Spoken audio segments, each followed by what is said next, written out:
શ્રી સરસ્વતી શિશુ મંદિર શિશુ વાટિકા વિભાગમાં જગન્નાથ ભગવાનની શિશુ રથયાત્રાનું આયોજન કરવામાં આવ્યું હતું। ભગવાન જગન્નાથની 144મી રથયાત્રા નાનકડા બાલદેવોએ વિદ્યાલયથી પારેવા સર્કલ સુધીની રથયાત્રાનો અનેરો લાહવો, આનંદ અને ઉત્સાહ વિદ્યાર્થીઓમાં જોવા મળ્યો।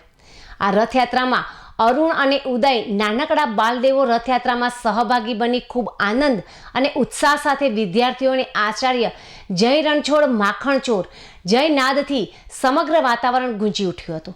આ રથયાત્રામાં વિદ્યાલય ટ્રસ્ટના વ્યવસ્થાપક શ્રી વૈદ્ય નેહાબહેન ઠક્કર તેમજ પ્રધાનાચાર્ય શ્રી કિન્નરીબહેન પ્રજાપતિ તેમજ ઉપસ્થિત રહ્યા હતા। અંતમાં ભગવાન જગન્નાથજીનો પ્રસાદ રૂપી અન્નકૂટભરી આરતી ઉતારી સર્વે આચાર્યો અને વિદ્યાર્થીઓએ ધન્યતા અનુભવી હતી।